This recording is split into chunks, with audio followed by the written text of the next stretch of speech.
In this worksheet, we're going to look at how to manage the left hand, these beautiful vaulted arches, as I feel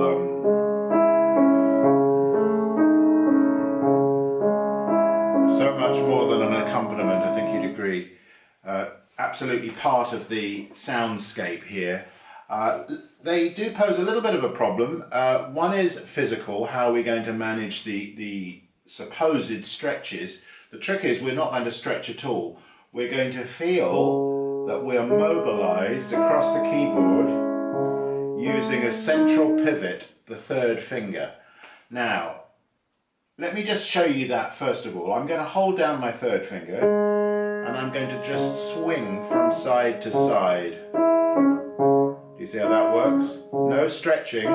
It's all taken by the arm, the mobile arm.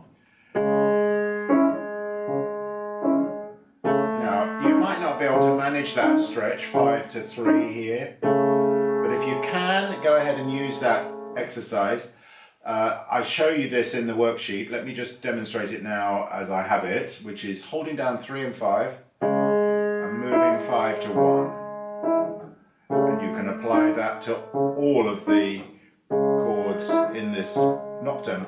Here's the one with the E sharp. There's a little bit more movement involved here because I've got to travel a little bit further along the keyboard. I think one thing that's really important about this left hand is the shaping of it.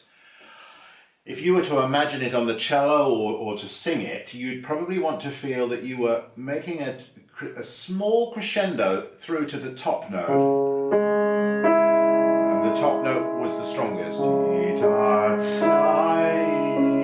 And then fading off, tapering off between the thumb note and the second finger, and really listen for that, because it's all too easy to use the last note of the group as a kind of springboard back to the next position. And what that does, it creates an accent, as you can hear. So most important that we finish off the phrase and then move.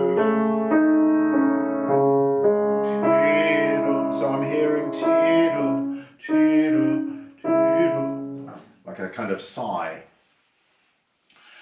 If your hand is not big enough to hold on to the G sharp and the C sharp with 5 and 3, you can do a little preliminary exercise, which I'm going to show you now.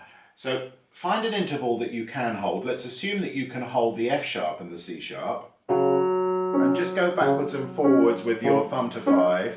I'm going to show you these exercises close up in a minute, so don't worry if you can't see them completely. You'll get to see them close up as well. What I'm doing here is swinging back and forth using my third finger as a pivot. Now you may say, well, that's all very well, but I've actually got to get my third finger up to the G sharp and then up to the A, and those distances are of course ever larger. So the next exercise is my hoist and drop exercise, where we release the fifth finger and land. Do you see how I'm doing that? I'm going round in the opposite direction of travel so that I can hoist myself up and then land. So if I carry on chromatically from 5 to 3, you'll see that there is no connection by hand. I think you'll see that there is a connection by arm, and I can carry on going. This is what I call target practice. Do you see that there's no stretching involved? I'm not trying to reach with my fingers, I'm allowing my arm to do that, and it feels as though I'm propelling myself off my fifth finger to land in 3. Okay, land and hang. Now, let's apply those movements to the left-hand pattern. I'm going to use no pedal for a minute just to show you that I can disconnect by hand but not disconnect by arm. In other words, continuing to connect by arm when my hand releases. So up, release, release, but do you see that lovely connection? Release, but connect.